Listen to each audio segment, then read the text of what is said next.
Hey, fellow Unwatchers. Hey, If you're like me, there's few things more unwatchable these days than the Academy Awards. we are the same. That's why this year we've decided to suffer through the entire self congratulatory celebration of mediocrity the way we always do, together. Join us on Sunday, March 12th. Sorry.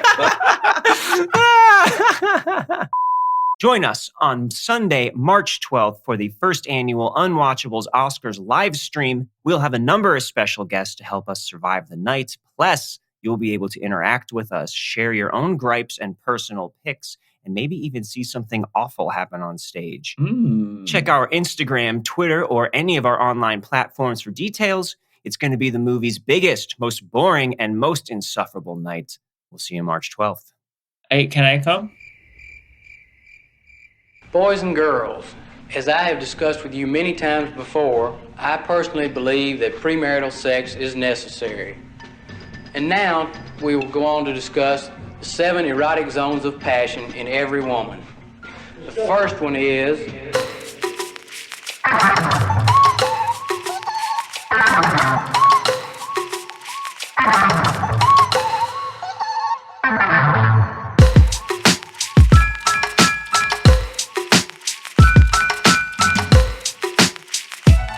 Hello and welcome to Unwatchables, the podcast that hangs with films from the bad side of town.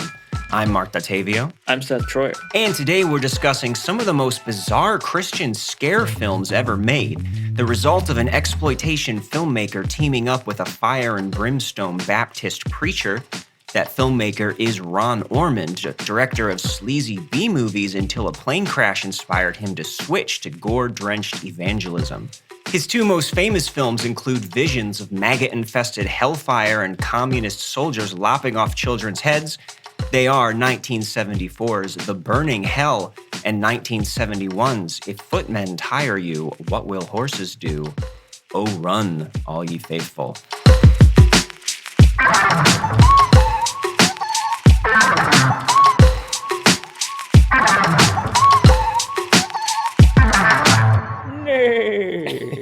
Nay.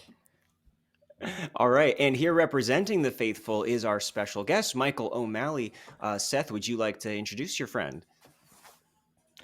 This is Michael O'Malley, everyone. I am very excited to have him on the podcast. I met him through Cinematary, a podcast that he is on regularly out of Tennessee, and I would like him to expound upon it a little bit and his role on it. But that was the first podcast I was ever on before Unwatchables was even a little embryo. Really? Yeah, I had never been on. We broke and it was Seth just fun. upon the world. You did. It's your fault. Yeah, I just wrote for your site about plague dogs, and you reached out, and I was able to be on a podcast. But I really wanted you for this episode, and we always are sort of communicating through letterbox and such more often than not about our Christian backgrounds. Like we both come from Christian households, for lack of a better word, and our relationship then with film in that context sometimes, which is I found very fun to talk with you about sometimes. So I knew I had to have you for this episode. But yeah, I would anything else that is Michael O'Malley that I don't know, because there's still a lot I don't know about you. Yeah, I'm actually a high school English teacher, which is maybe relevant to the If Footmen Tire You movie, because that's got a bit I really enjoyed about public school teachers. But otherwise I'm just here That's classic, yeah. watching. Dude, no joke. We can talk about this, I'm sure, when the time comes. But I have replayed that clip with the public school teacher multiple times this week, just for a chuckle. But yeah, I'm here in Knoxville, Tennessee, and I'm usually I'm on the Cinematary podcast talking about movies. It's kind of like a movie of the week podcast, and then we have guests on, including Seth, who's been kind of a semi-regular presence over the past year or two, which has been great. But yeah, that's it, I guess. I'm married, got 2 kids. They didn't watch these with me. So they're not into Christian scare exploitation films. they're just already in the clutches of Jesus. I don't feel like I need to scare them that direction. Yeah, but yeah, I am like relevant to this this episode. Like, I was raised Christian, and I'm still a Christian. I still go to church and stuff, although I think that like I'm kind of, I've flirted with my heresies here and there, so I don't know if everyone would consider me like in the fold. Right. You seem to have a particular perspective on Christianity that maybe, yeah, is definitely at odds with the biblical literal ideas going on in these documentaries. I don't know if you want to like unpack or expound on any of those. I suppose you will as the podcast goes along. Yeah, I don't know if I have like some sort of like systematic like statement.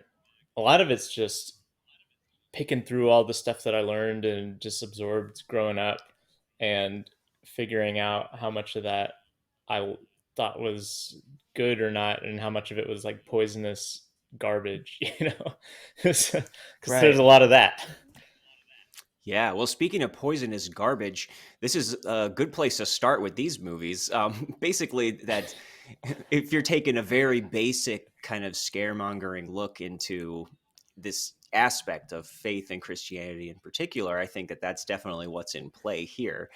But it is interesting that the guy who made these movies, Ron Ormond, who I want to start out talking about, was a guy who didn't come from this place initially. I was reading about him, and it's a pretty interesting story that he was a guy who started out on the vaudeville circuit as a magician.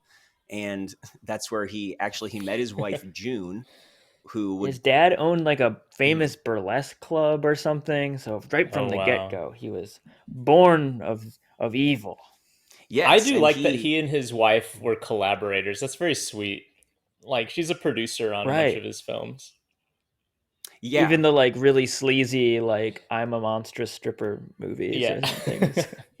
Yeah, for years, but anyways, his wife June and him had a touring variety act, and eventually the two of them, and then eventually their son Tim as well, got into the independent film business. And Tiny Tim.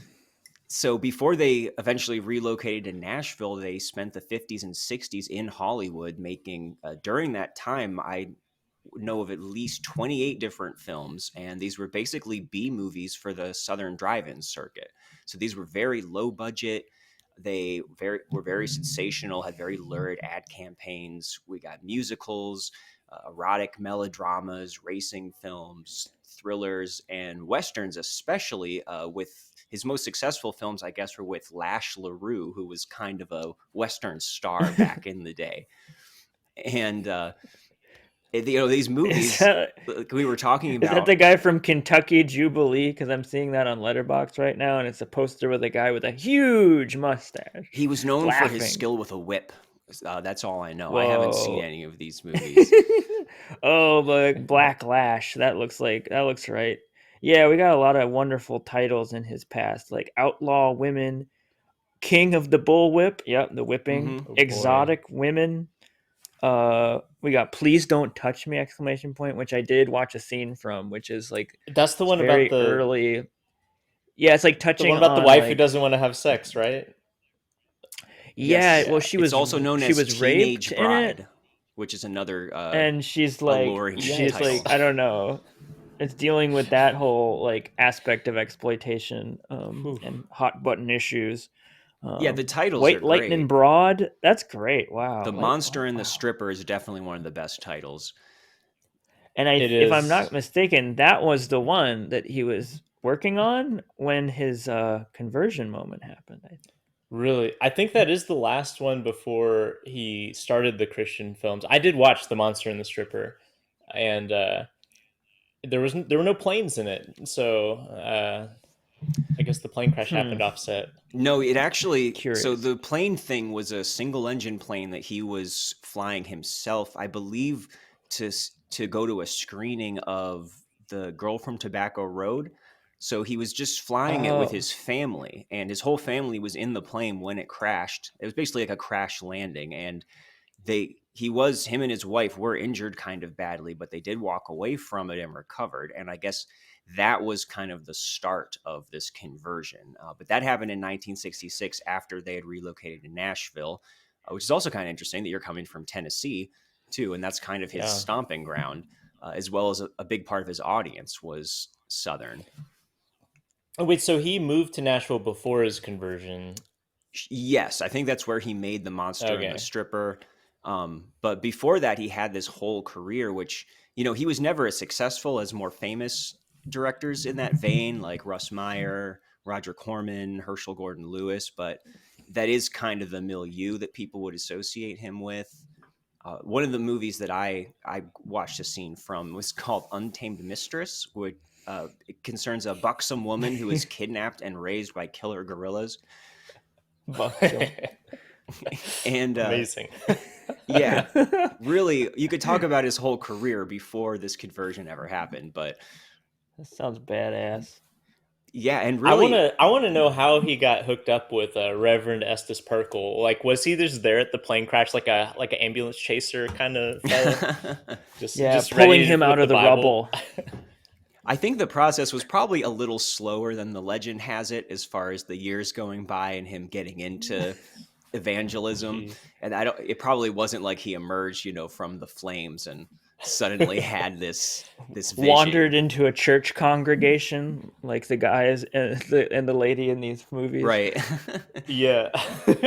Right after a traumatizing event. But yeah, Michael, you brought up that is Pirkle, a famous, who is someone that we definitely need to talk about, because he's the Southern Baptist preacher who's in these films and who he made these films with. He's like the auteur of these films. Mm-hmm. Yes, he is absolutely the center. He wrote a book with the same title as If the Footmen Tire You, What Will Horses Do? I don't. Yeah, you can't. I forgot to see like if that. he. No, I forgot to see if he wrote the book first or after. Or I think it's probably like a 2001 thing where it's like it's all happening. It's a multimedia event. I saw that you could also buy the soundtrack. There's a soundtrack that was available around that time of all this, of all the gospel swelling tunes. strings and like old ladies playing auto harps. I did see that Nicholas Winding Refn restored If Footmen Tire You. I wonder if he's going to restore the score as well. Actually, he restored the burning hell and the one that they made about heaven afterwards. And so apparently Nicholas Winding Refn, the director of Drive and Bronson, Only God Forgives, Valhalla Rising, was, I don't know, a fan. I could believe it. I mean, it makes more sense with the burning hell ugliness than with the other one, I think. I mean, maybe with any of these, it is just like raw, like mean-spirited ugliness, which he peddled. He's all about that. So it kind of makes sense. Sure. Yeah. And so this Pirkle guy, real deal. He wrote books. He had a congregation in Mississippi, and he kind of saw these movies as a way to expand his congregation. So he made 3 movies with Ron Ormond. They were shown in churches, which I assume included children of all ages who were watching these movies. And apparently they were always followed by, having people come up to the altar and doing conversions, which we see happen at the end of both of these films. So it really was like an interactive extravaganza. And I can only imagine seeing, especially the burning hell, as like a small child. I don't know. Oh my gosh. But if the Footmen, there's very much an emphasis on violence against children, because it's all about button pushing any low-hanging fruit that he can find, which is torture of children is you have communists coming in and movies. shoving bamboo into that kid's ear. That was and he's throws up, and there's we'll get to all that. Oh my god. I mean, I don't know when we get to anything with these, because it is this weird, there's kind of a plot with any of these movies. They have it just starts as him on his tirade most of the time, but there's also in both of these a conversion happening, a plot with somebody who's in the world, quote unquote, of non-Christianity and wanders into the church and eventually has to like deal with their sins and figure out if they're going to be converted or not. If you could call that a plot that is running through both of these, Yeah, it's hard while to we are just like in a haunted house of horrors. it's hard to describe these movies because they're not traditionally structured films. They range between 50 and like 57 minutes. And if we start with the first one from 1971, which is called "If Footmen Tire You, What Will Horses Do?" And I'll just go ahead and read the Bible verse real quick that this is based on. It's from Jeremiah 12:5, and the full verse is, "If you have run with footmen and they have tired you out, then how can you compete with horses? If you fall down in a land of peace, how will you do in the thicket of Jordan?" And that's kind of where this movie starts, is that it's half of a filmed sermon of Estes Pirkle, and the other half is these kind of, I would call them pre-enactments. It's kind of a warning of what's going to happen. That's a great word. If we don't bring these things together. And the closest thing I can compare it to would be something like The War Game from 1966, which that was about an oncoming nuclear apocalypse and kind of a warning, but not like a mockumentary. They were straightforward about a person, trying to just give you a heads up about what could and will happen if we don't wise up. But this is much more of kind of a piece of propaganda or a recruitment tool than The War Game It's is. more political. It's way more political.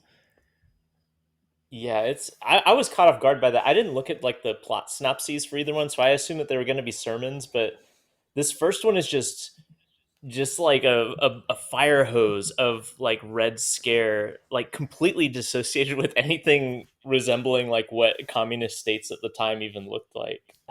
Yes, like a Bolsheviks riding around on horseback, like with swords. Like, where did this even come from? And machine guns. Right.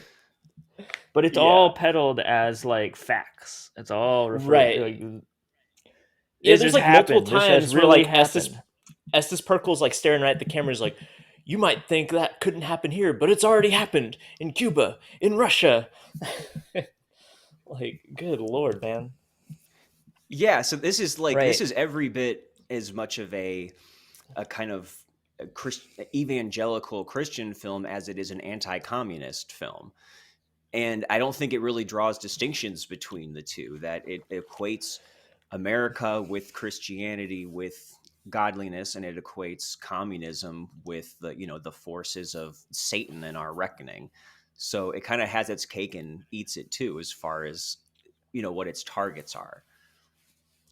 I feel like that's like I like I mentioned, I grew up like in church, and that whole thing about like right wing politics and like a kind of like propagandistic view of the world, like as kind of dictated by conservatives, that being like inextricable from like the kind of moral or metaphysical claims of Christianity, like that felt very familiar to me. But like growing up in the 90s and then like the 2000s, like the political milieu was so different. Like the communist threat was never the thing that we were scared of, but like that element of, there's a lot of this movie that's just like typical like conservative Christian moralizing, like he goes on about like premarital sex and like not doing drugs and like those sorts of kind of individual morality thing, but he loops that into the whole project of like protecting you from communism, as if like those two things have anything to do with one another. Right. Yeah, like those are the exports that we gain through communism, are these like sinful things that we are doing, and the thing behind communism then is Satan. Actually, it's like this like sort of descending staircase of evil. There's some amazing like scenes too when they're like trying to, like the alleged communists are trying to deconvert like the children. Like there's that scene with the candy where they have the kids like pray to Jesus for candy, and then of course no candy arrives. Then they said, but Fidel Castro can give you candy, and then like this big old like Cuban communist comes in with a big bag of candy, a wheelbarrow of candy. Yeah. Oh my god, they have it, and then it's like, oh yay! I mean, that is like one of the things about this. They are just like it's just example after example with like these wild pre-enactments, as Mark said, and they do seem to be. I don't know. I can't help but think they are members of the congregation, like They acting must these be. things out. Which they just are these like wandering groups of like you know typical looking kind of southern white people that look very very similar to the people that we keep cutting back to in the church that while he's giving this movie long sermon and which really works in a way as like and really tracks because what a lot of it is this is the church people imagining what's going on as he's preaching is and sort of like where some of the like maybe they could argue that some of the more like wild dreamlike logic plays into that like yes this is happening we like concentrate on someone's face and then like we see this like reenactment of what's going to happen to everybody and it is just wild to see because yeah you're just like watching these very ordinary people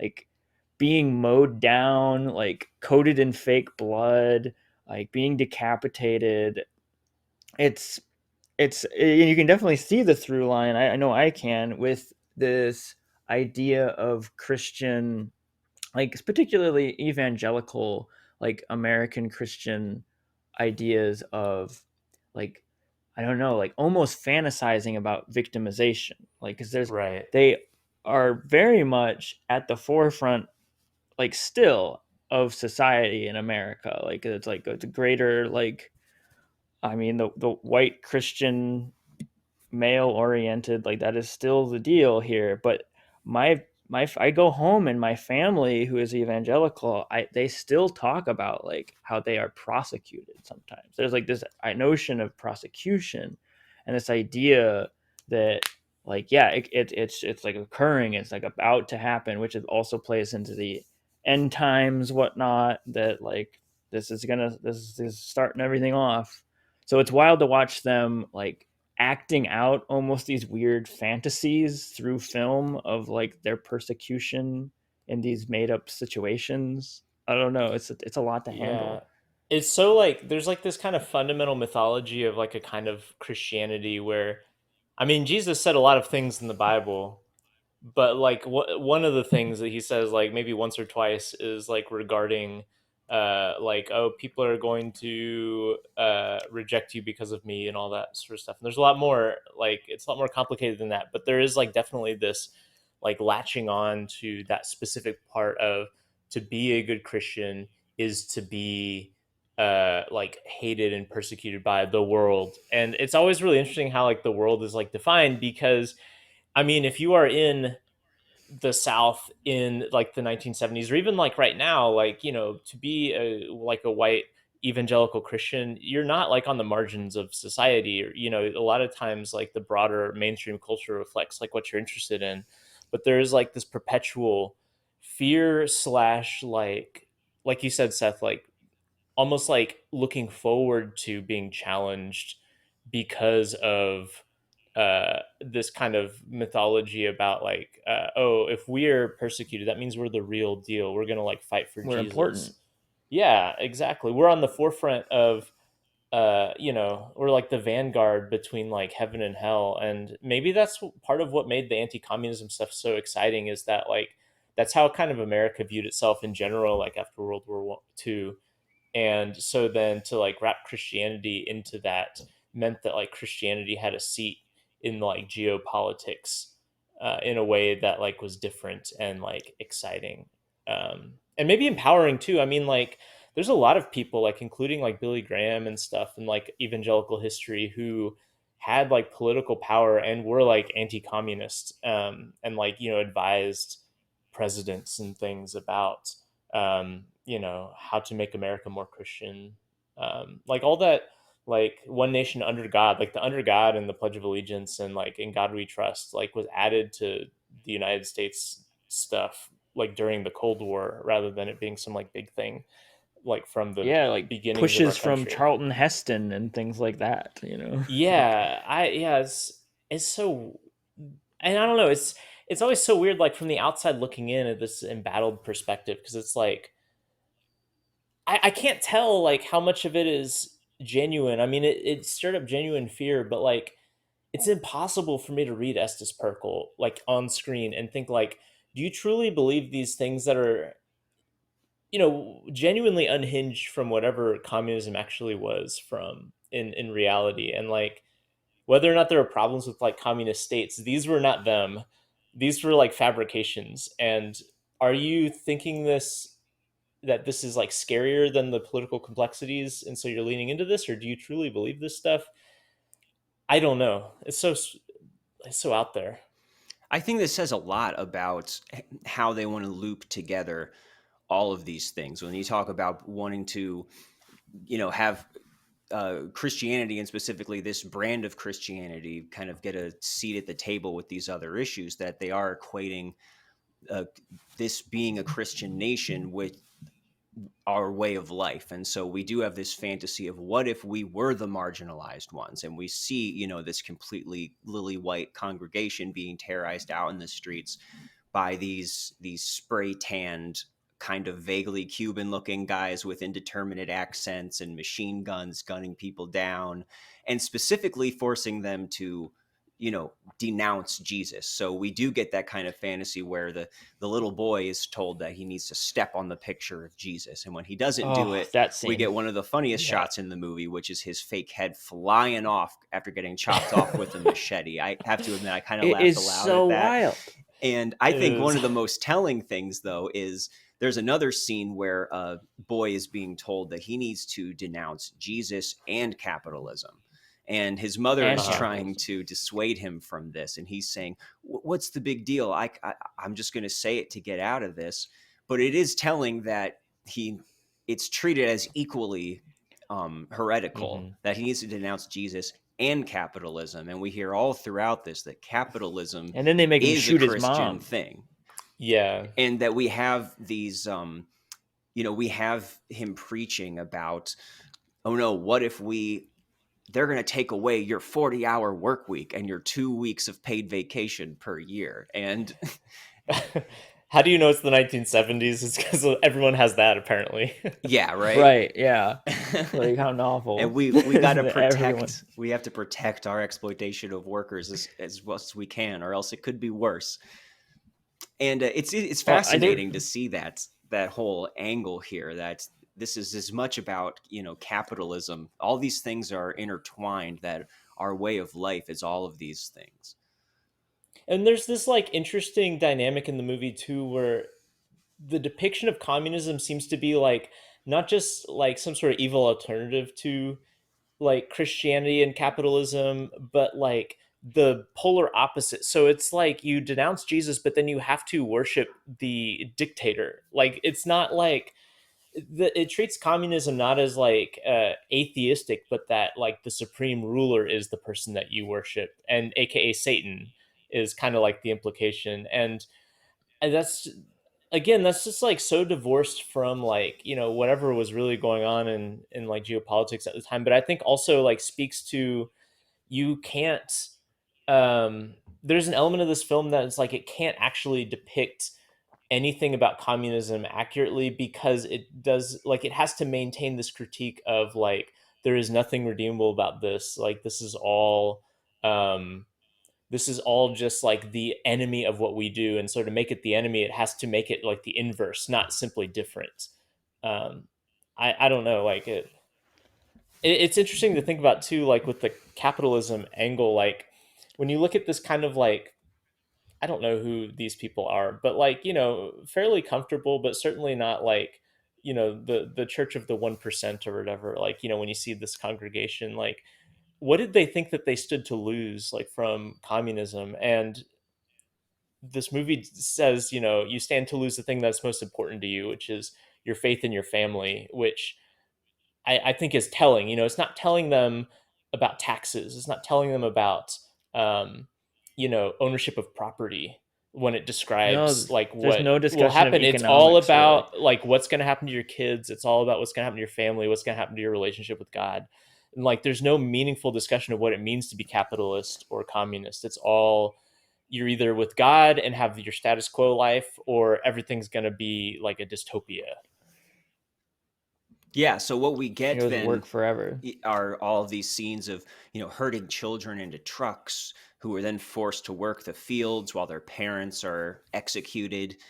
We get what Seth mentioned before, we're presented with all of these torture tactics that the communists use. So they pour salt in your mouth, or they puncture your eardrums with a bamboo stick, which for some reason, I don't know, doesn't it look like they push it all the way through his head and out the other end in this? They have two, I think.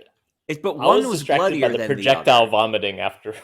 It could be. Oh my god, yeah. Yeah, and I don't. You just have to wonder, like, does he somehow have like a book of war atrocities, or are these things that he is actually like twisted enough to come up with? Like, they're presented as things that have happened in other countries, and he'll say that this is, this scene of a soldier coming in and saying, "Hey, I'm going to take your wife now," and whisking her from her home, are presented as things that have happened. This is what it would look like here, and this is what will happen in the next 24 months if we don't act now.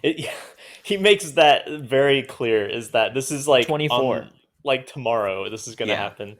I do think like there's also something interesting too, in which there's a few scenes that depict like what America is like now, like allegedly, and like for instance, he talks about like our public schools have already caved to the communist menace or whatever, and then there's like a flash, like a smash cut to this public school teacher who's telling his students, he's like, as I have said many times before, premarital sex is necessary. And now let's discuss the erogenous zones of the female body. And it's like these crude drawings on the blackboard of naked people. I love how he says he's got like the a first mustache, of which like is, and then it cuts away. Yep. But I mean, which like, begs that's the question also of like, what are those zones? I never really find wanted out. to hear what they are. Scientists will break it one day. But there is like, though, like as much as it's like claiming to predict things that are going to happen, like it is also making a statement about what things are like now, or then in the United States, and that is similarly like to a degree of parody that is so. I mean, it reminds me of like now, as a teacher, I have to hear like in school board meetings or wherever, like, the supposed menace of like critical race theory, and whether or not like we're teaching children to hate America in schools. And like, is this what they're picturing in their heads? Like, I'm up there in front of the school like classroom saying, as I have said many times before, you should hate America. And now let's discuss all the ways to like kill the whitey.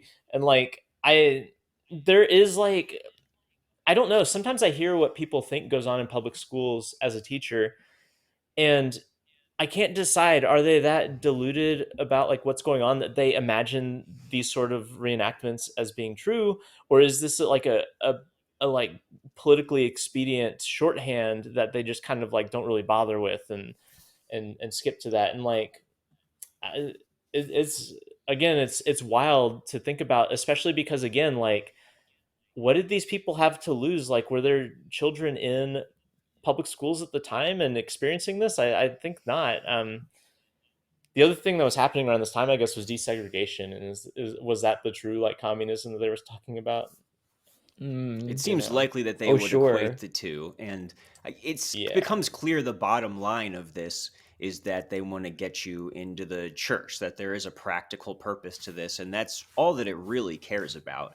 And I think the reason this has become such a cult object is this kind of lays bare how over the top and ridiculous these claims are. It's very easy to see that and to mock this movie, because even if all these scenes we're describing sound like something that is disturbing to watch, and maybe it would have been for very small children, I can't really like overemphasize just how kind of bargain basement all of this is. So it is very much full of just unintentional comedy in that sense. And you were saying that this is probably a bunch of their parishioners, because, there's all kinds of terrible acting people who can't even act like dead bodies convincingly. And a lot of times I kept looking in the background, even during the preaching scenes, and you'll see people kind of either smiling in the background, or there's one scene towards the end where Judy, who is this girl that we kind of follow throughout, she's singled out in the audience because we see her getting dropped off at church, and she has flashbacks to her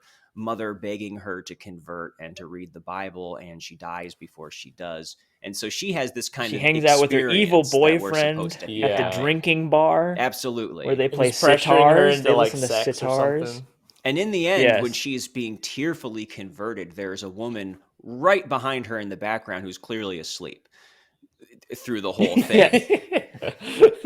There's another scene that I picked out where it's like right after they mow down like a whole bunch of people and haul off this woman who is like clearly about to be raped. And then they cut back to the congregation, and there's a little girl who's just like cracking up. She's just like laughing. It's just like, oh God. Yeah, even Seth, did your church ever do pageants? No. What do you this mean? kind of reminds me of those, because they're all like, a lot of them are like plays or narratives, done by like church congregants or whoever. Oh, sure. And it'll be really goofy and like almost like comedic just because it's like so amateur, but then it'll always like wrap in this like really intense like emotional hook that's supposed to like convert you or like keep you from backsliding or things like that. And that's kind you of mean what like this stage plays that they would do, like that, reenactments of stories and things. Yeah, we would definitely have things like that. Because by the end, you were meant to take it. They're even seriously. playing by those rules, like with that logic of like they are kind of clearly like shoddy costumes and the sets aren't quite right. But yeah, it did remind me of that for sure. And the like way that it's like juxtaposing like stuff that's like silly, and everyone kind of knows it's kind of silly, and you might have people falling asleep in the crowd, but it's meant to evoke these like really big, like almost like traumatizing emotions that they can use to steer you toward conversion or certain behaviors. And like the second movie does that too with the hell imagery. But that's like what this strongly reminded me of is that sort of ethos in church. Of like extremely amateur, like shoestring stuff that nonetheless is like trying to like pulverize you into a certain like emotionally vulnerable state. And that's kind of what happens with what's her name, the woman who converts at the end, Judy. Yeah, and and those things are depicted in the in a perfect way.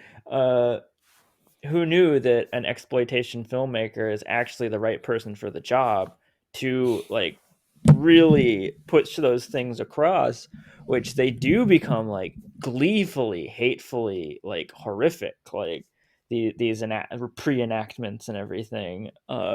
It's funny, and he's kind of Estes is getting off on that for sure because it's playing with his own ethos. Like you talked about like how can he actually believe a lot of this stuff?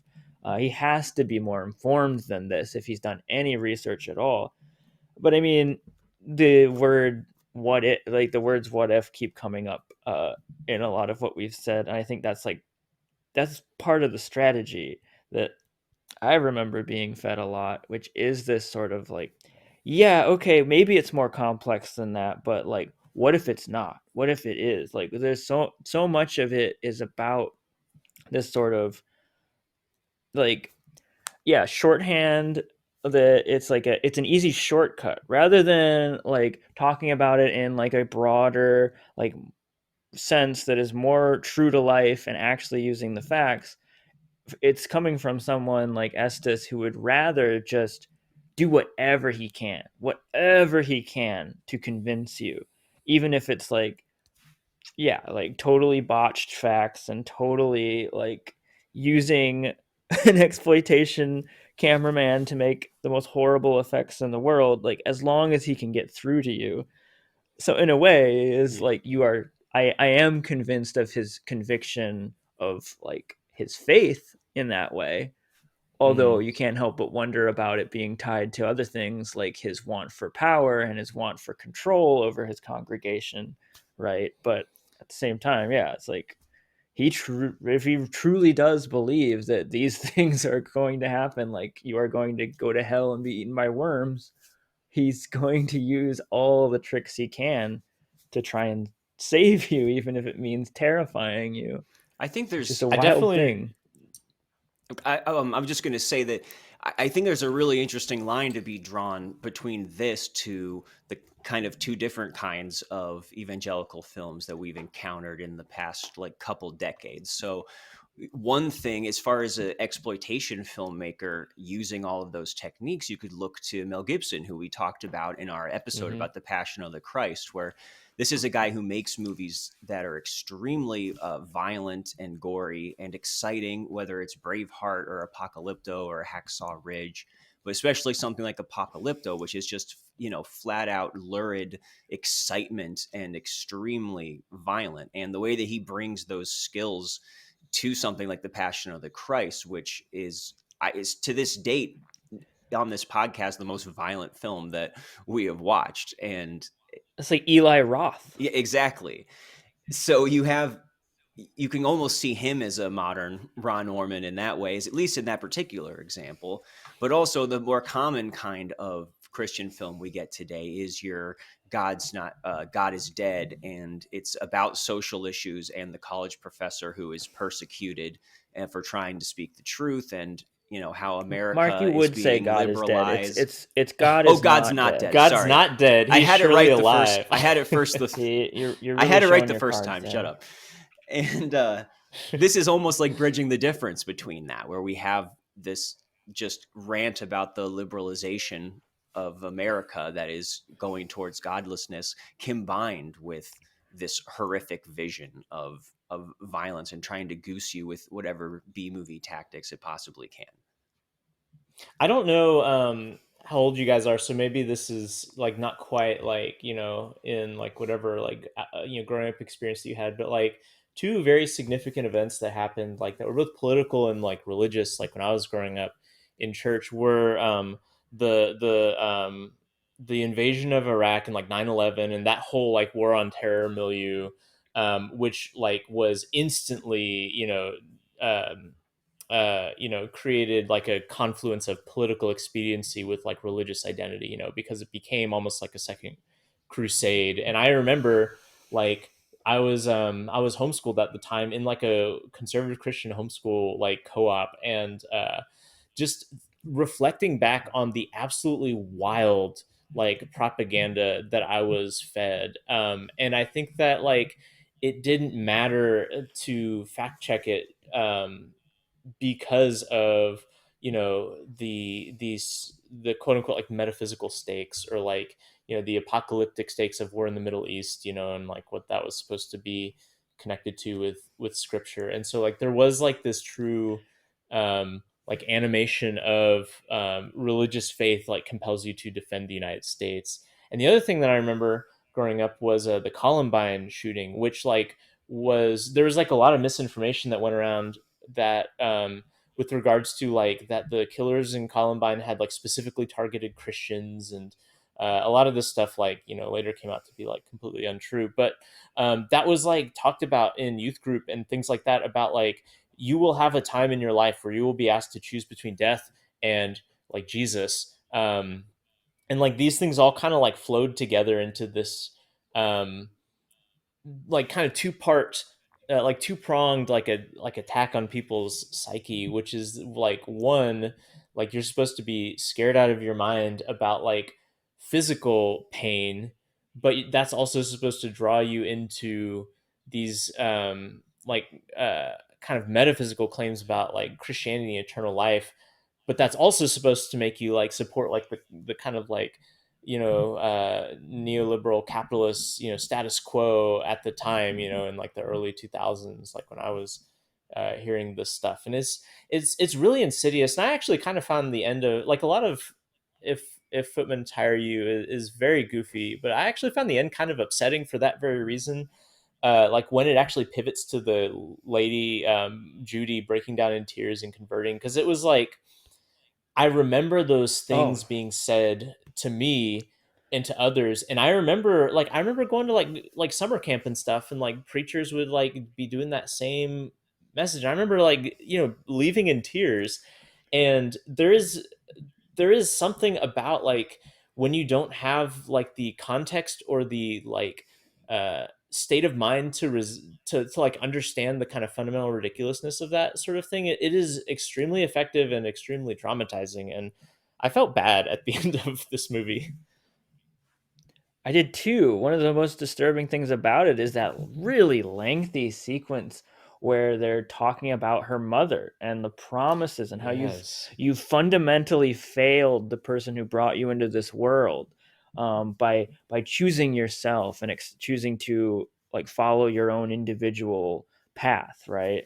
Instead, you betrayed your mother, which is just, of course, like I have my own like issues with my family as far as that's concerned, and feeling like I've disappointed them in one way or another, like, so it's, which is I remember like that being like it's been a tactic in my family, it's been a tactic in, I remember being in church and things like that, and it being like some kind of low blows like that, like you're gonna, you're also gonna disappoint grandma too if you like do these things, act this way.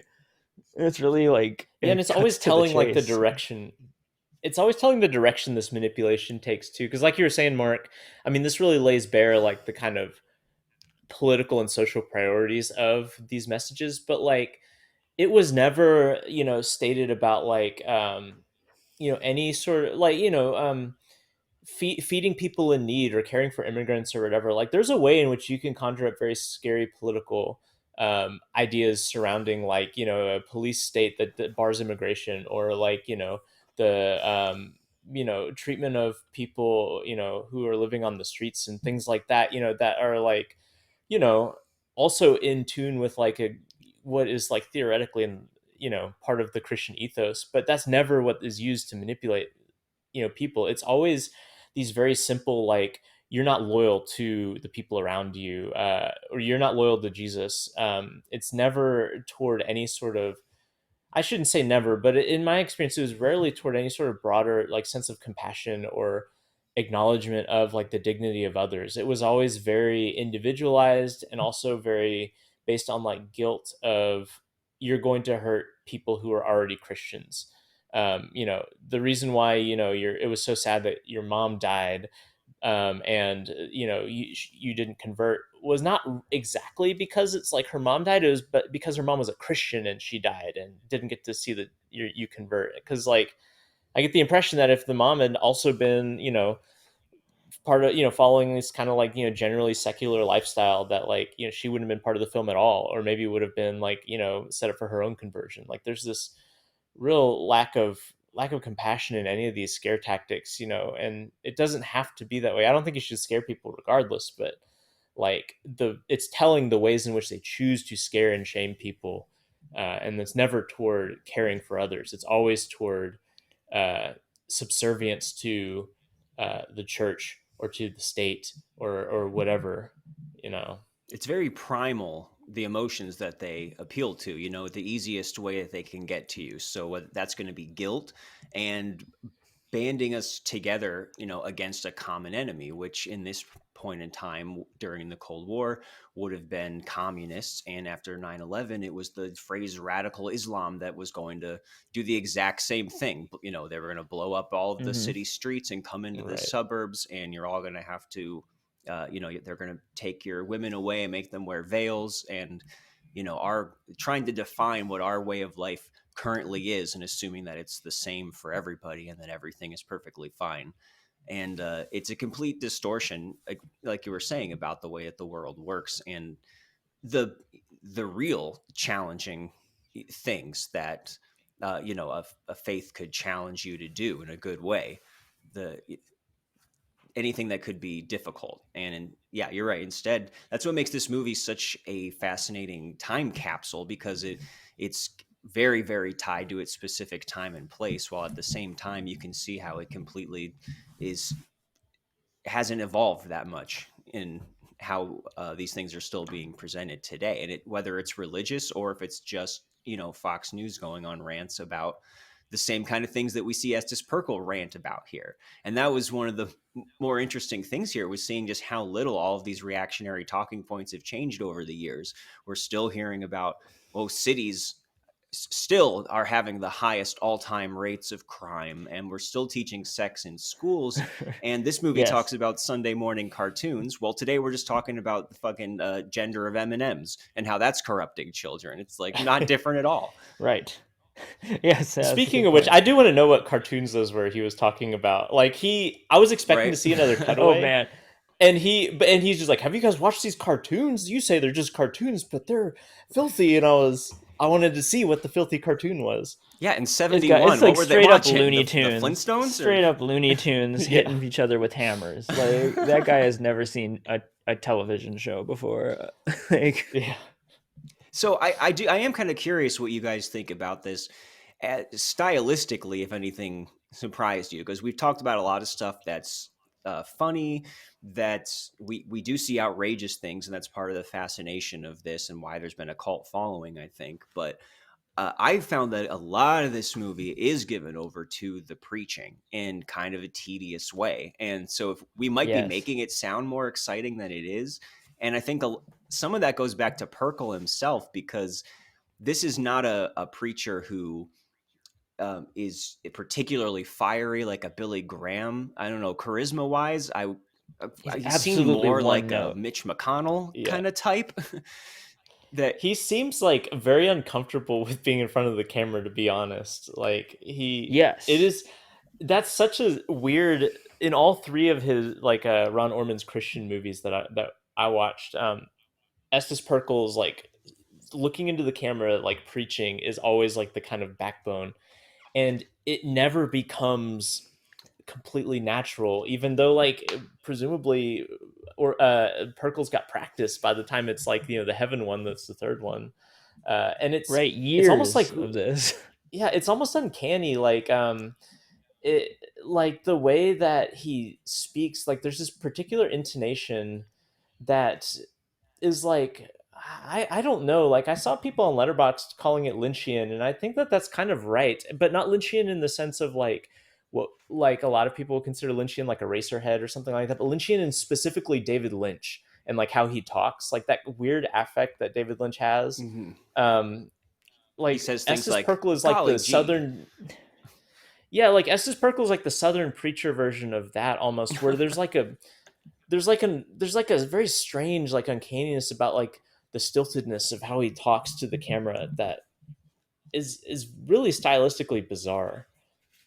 The muscles seem unable to move. He seems frozen. His face seems frozen, and his mouth is making the exact same movement every time, and it's the same like intonation like in everything that he says, whether it's like talking about how the centipedes will come out of your eyeballs when the communists come here, or he's talking about like there are beautiful sapphire rooms in heaven, and he's still like mad about the sapphire rooms in heaven. And it's just bizarre because he does not change for any subject.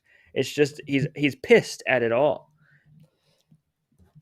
Yeah. So this is usually the point before we switch films. We like to go to each person and ask them, if you could, would you unwatch this movie?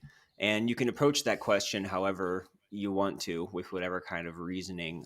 But also just to give you guys a chance, if there's any final thoughts you want to give about this particular one before we move on to the next. So I want to give Michael the last word. So Seth, where do you land?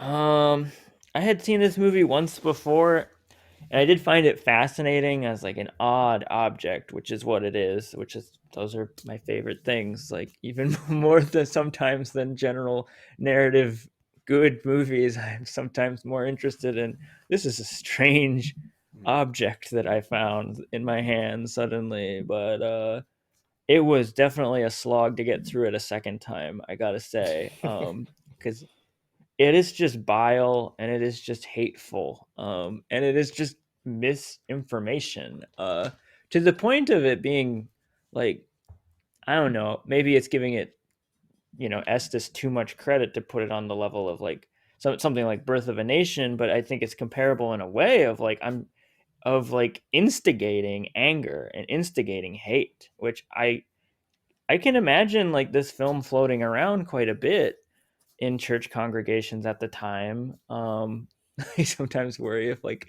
my family had seen it somehow, or like I don't know. Like I like to think that that they weren't going to churches that were that far gone or something. But because surely there must have been like lines drawn in the sand somewhere here. But yeah, there is just something about it that is just so particularly from this particular preacher's standpoint. It's just spending too much time in his brain. It is difficult. I don't know that I would unwatch it necessarily because it is just it is fascinating. It's something I could have never avoided given my background in Christianity. Um, and it is kind of a fascinating, like both of these films, all three of the Ron Ormond, which there are three like religious based films that they did, that they sort of characterize this it's kind of a prologue almost to the Satanic Panic, which was right around the corner, like later 70s into the 80s, which was definitely like a whole other like moral panic. This is more tied specifically to Christianity, which like, but it does feel like it's already starting here, which is an interesting I want to hear document. Estes Pirkle's take on Dungeons and Dragons or something like that. Like, what must he have made of that? I don't know. He might have had a stroke by or then. Harry Potter. I'm sure he would have been a big fan of that. Yeah. So yeah, I agree, Seth, that it's a particularly hard question to answer in this context, because on one hand, this doesn't really live up to, terms like Lynchian, like Michael said, or as far as it is bizarre that it exists, but it also is so kind of cut right in its own way, and there's so much of just the sermonizing in it that it doesn't quite live up to the entertainment value that you would normally get from a cult film like that. But on the other hand, there is insight and some entertainment value there, even though it's all inadvertent. So I don't know. In my rational brain, I guess I would unwatch it. But on the other hand, it doesn't seem as necessarily as insidious as something like Birth of a Nation, just because it's too hapless. Where Birth of a Nation was actually is this example of using great artistry to suck you in, where this one is really the bluntest of instruments and is so easy to see through. It almost seems less dangerous, even though to a certain audience it certainly would be. So oh yeah. But I guess if I had to pick, I would unwatch it. But it's certainly something to regard and talk about. But what about you, Michael? I don't think I wouldn't rewatch it. In a perfect world, I would unmake this movie, but yes, I guess we've like never had an unmade. If you were God, this movie should unexist. But I think that like what bothers me about this movie is not this movie in particular, because like I don't know, it's so ramshackle and like you said, hapless, that like it in and of itself doesn't seem capable of great evil, but it is a symptom of like just such a larger, like grotesque version of Christianity. And like you make a good point, Seth, about like how this is even before like the moral majority, like that whole like the kind of like encapsulation and like ensconcement of like what's kind of like the modern like American evangelicalism that's like very tied to like the Republican Party and like these kind of moral panics that bolster like right wing like illiberal stuff.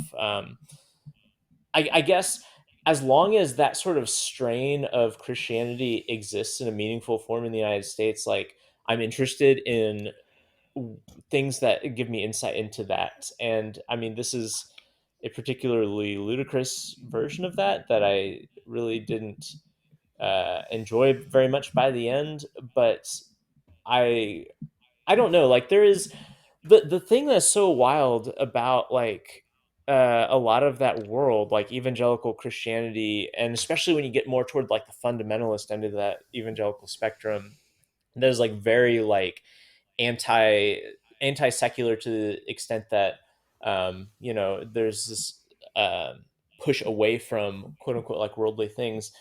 They create their own ecosystem of reality and media, and in a lot of ways it's hard to see into that in any meaningful way unless you like actually just look at like what their media and their books are like. There were so many things that I was told and that we had big conversations about that I think that no one else outside of like the kind of like theological and like kind of evangelical world like cared about, like whether or not like the earth is 6,000 years old versus like the billions of years old that it is. Like I think that's the thing that most people don't even think about most, but that dominated the things that like I learned about and talked about with people, and that's not even touched on in this movie, but like that sort of thing, that this kind of like right wing Christian nationalism has its own like ecosystem and understanding of the world, and I think sometimes some people underestimate the extent to which it is completely like an alternative vision of like reality, as opposed to simply like, well, they just are misogynist or they are anti-gay and stuff, which is also true, but a lot of that is uh a lot of those kind of like what ends up being like materially harmful things are protected by a vision of the world that is like kind of hermetically sealed off. And I guess that's a long way of saying I'm glad I watched this, to the extent that I'm glad something out there is capable of, showing me these things or reminding me of these things again. But it wasn't like a fun movie. Fun when they made the little kids tie their dad up and like from dangling from a tree, and they had to like pull him up and down, and every time they pulled him down he landed on a pitchfoot. I forgot that was to mention crazy. that scene. Who the fuck came up with That's that? what communists do. I need to read that account of communism where they do that. I want to know. Like, that's I guess it's an discussion about whether was this Estes Pirkle coming up with this stuff or Ron Ormond. Like I'd be curious like where the source of some of this stuff came from, because like you get the impression that Ron Ormond was the guy bringing the Grizzly stuff because of his background. But like, I don't know, this Estes Pirkle guy seems completely capable of having thought that up too, having spent 3 movies with him now. It's in his speeches. Yeah, he never could have visualized it that way, but he was certain. I think he definitely got off on adding some vividness to his words. Man. Whichever one of them picked the title for this gets perfect marks from me. That is such a cool title. Absolutely. Yeah. No argument there. That's the King James Bible. It could be the title of like a a Godspeed You Black Emperor album or something. Oh, easily. Oh my gosh. Well, give that credit to the Bible. Just like we can give Marx, I think, was the one who said that the fundamental tenet of communism was lowering your dad on pitchforks. So there's no arguing with that.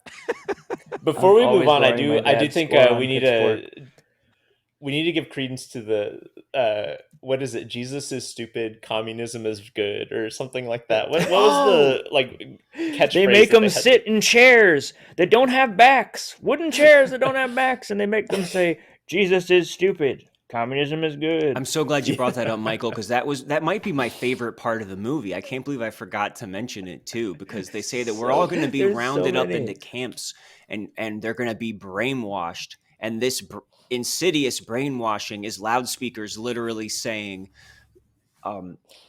communism is good, Christianity is stupid, over and over and over. And it's so funny. Who could argue with that? But speaking of fun, I did find the follow-up to this, which was 1974's The Burning Hell, to be a much more entertaining experience than this was. And maybe it's because the whole purpose of this, and once again, we have Pirkle giving his sermon. It's the same basic structure. We even have someone being converted throughout as he's listening to him. but the topic is hell. And so we get a lot of visualizations of exactly what hell is like. And if you are a fan of maybe 70s Italian horror movies or things like that, there's a lot more to look at here that I found a little more engaging.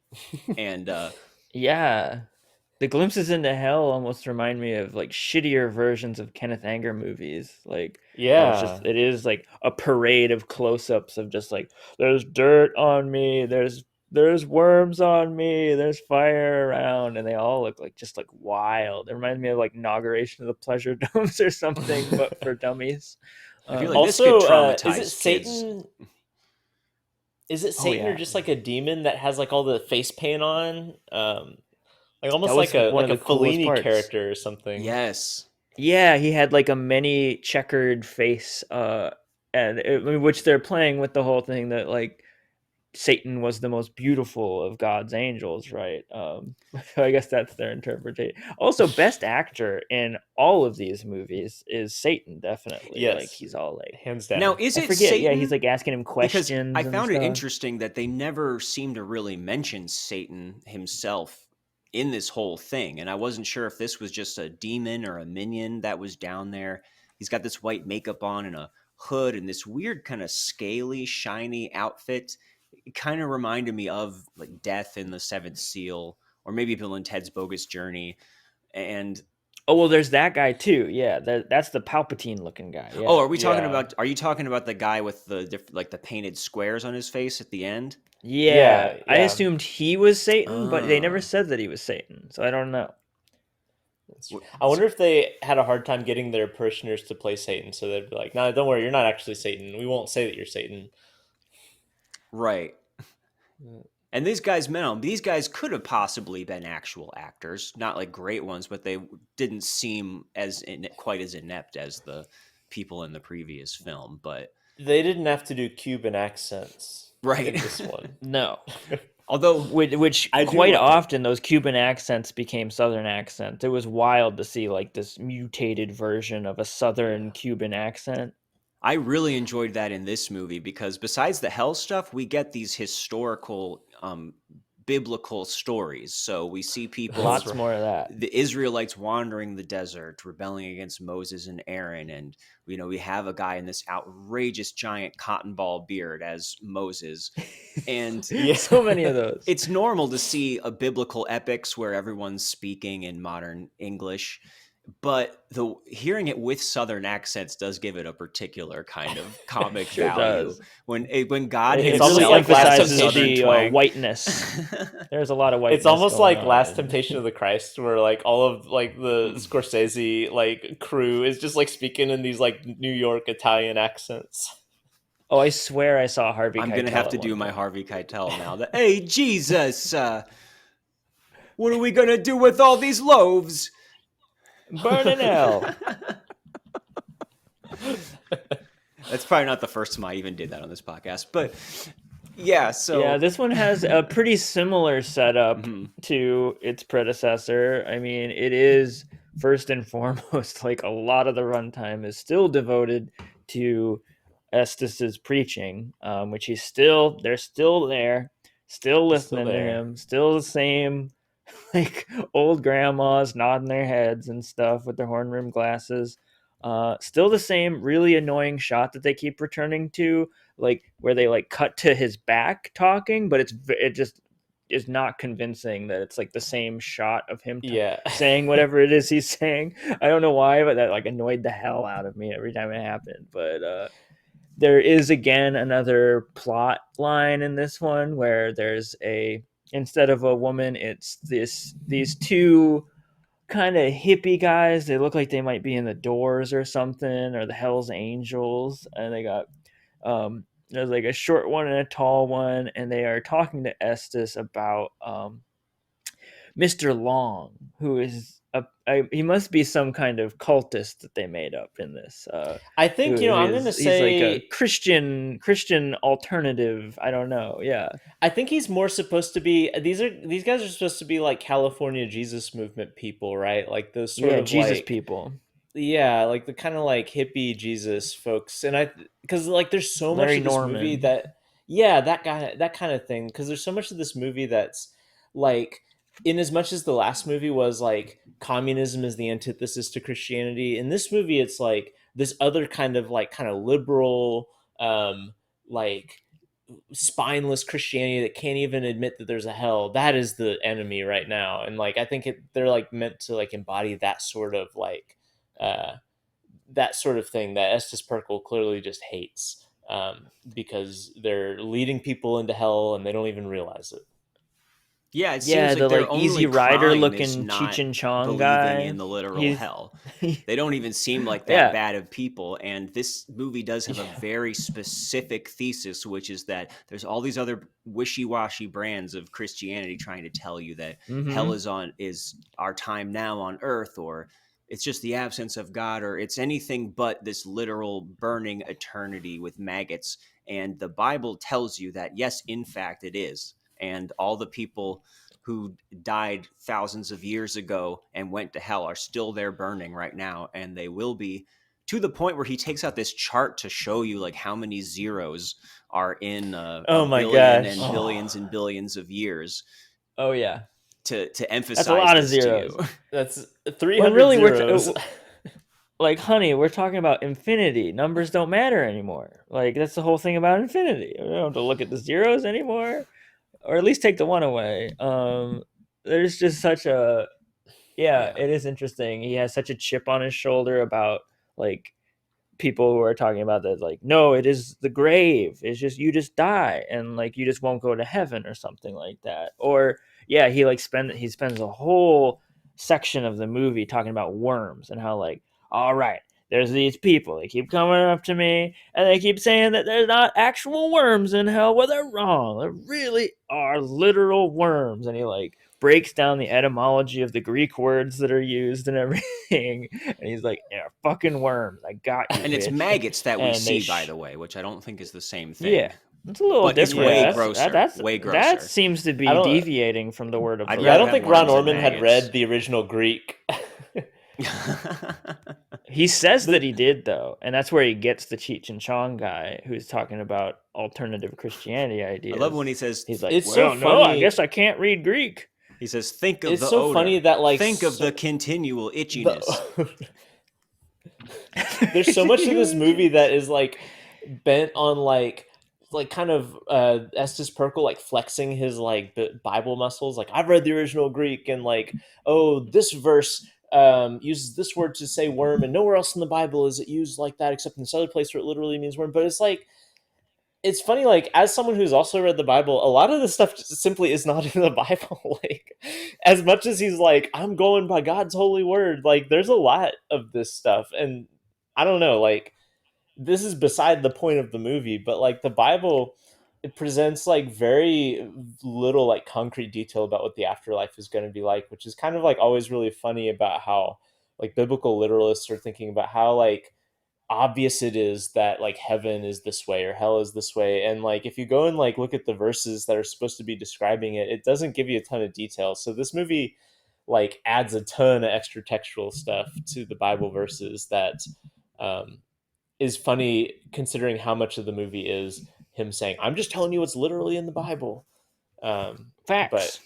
yeah, No I need to don't think read he yourself. truly Take my word cares. for it. Right. Yeah, and which is all to say that at least, I don't know, we get a lot of gnarly stuff happening in hell during this, and we'd see this kind of... Yeah, Ron Ormond is having a hoot. He's having a good time. And I could see this just traumatizing the hell out of children at a mass, much more so than the other film. I mean, just starting with again, like the big framing device with the Cheech and Chong guys who are like the Jesus people who eventually leave being like, you know, you're too heavy about it, man. You dig? We're out of here. And then they go out and ride on their motorcycles. And boy, it's like just a long sequence of just like, oh, they're still driving, still driving, still driving. And then pow, finally you're awoken by the fact that the guy has fallen over and not only like died but like lost his head somehow by crashing his motorcycle. Bike crashes are a leading cause of beheadings, I think, according to this film. Yeah, he just went Which, straight oh to my hell. He God. just no pit stops. He just goes straight to hell. Well, right, yeah. And Then the one guy who survives like wanders back in a daze to the congregation while Estes is talking, and he like Estes comes up to him, stopping his tirade, and is like, like, well, what's going on? And the guy's like, he's dead. My friend's dead. Surely he's not in hell, right? And Estes is just like, I believe he is burning in hell as we speak. It's just like, thanks, I love how man. he says, I don't want to rub it in your time of grief, but he is already burning in Time of eternal grief. hellfire. Just to let you know, honey. that's again like it's just like one of the damnedest things about these movies, and just in general this ethos of like kind of like scare you straight, like manipulate you into like our particular theologies, is like just the complete lack of like any sort of empathy. Like, to be told that your friend is gonna like experience like torture for eternity, and that is beginning right now, like he shows no sympathy or anything about that. And like, you have to imagine, if you truly believe that that is happening to a person, the decent thing is to at least like grieve about that, maybe like think like, boy, that sure is tough, man, I'm so sorry. Like, but no, he goes right to like this kind of self-righteous, like, I told these kids. And I don't, it's so ugly. Like, It's honestly, either like, it's funny. self-righteous. Yeah, it strikes me as either like self-absorbed and self-righteous, or like somehow the opposite, where it is just like like someone who is just so convicted and cannot like maniacally is like stuck on this loop about hell that like is a reality to this person, which in a way I can like understand almost. Sometimes I I feel this about like some Christians in a certain respect, like if that is true, that like by me just going about my day and doing what I do and not like doing X, Y, and Z to get to heaven, like this is going to happen to me. Like I can almost like sympathize with the idea of someone who is just like going to chase me down the street and like try and force me to like go to heaven rather than like be beaten by worms or something, or just like wreck every single conversation we have. um of course I don't necessarily want that, and I don't because I don't personally believe in a lot of that aspect of things, but I don't yeah, know though. I think the like one of the it's just really, such conviction. I think one of the pompous, like irritating things about Estes Pirkle in these movies, though, is that he doesn't strike me as the kind of person who's gonna like chase you down in the street, like out of some like sort of desperation. Like, he seems like very content to just say, you know what, if you want to come into my church and hear what I have to say and then get converted, fine. But if you're not, then oh well, fuck you. Like, he He has that seems kind of sick of it. attitude. Yeah, Yeah, he has he that kind of seems fucking attitude where sick of he's it. like, if if you come in here and want to convert, that's fine, but otherwise, I'm just going to talk about you burning in hell. Like, I don't he just doesn't seem to care about people's souls, like, who choose not to care about him. Like, and maybe that's just like an efficiency tactic. If he's got to maximize saving souls, you don't want to waste time on the people who are already like lost, but still, like, I I mean, don't know, yeah. man. I think that he sees this as his ultimate trump card, that there is nothing that could convince you more than this, and there is no wiggle room here. And I think one of the most interesting things about the tactics in this movie for me was the way that it kind of preemptively and openly acknowledges like the central paradox of this vision of hell, right? Which is, what kind of a choice is faith if the only alternative is literally eternal, unending torment until forever? And that what does that say about the reason to be faithful or any of that? And he very explicitly just says, well, yeah. And They even have some people voice the argument of, well, what kind of a faith is it if I'm just scared into following it? And he says, no, there's nothing wrong with that. 40 years ago, I was terrified of hell and asked Jesus to save me, and he did. And look, I didn't make this up. So whether you think it's a good reason or not, if you don't do it, you'll burn.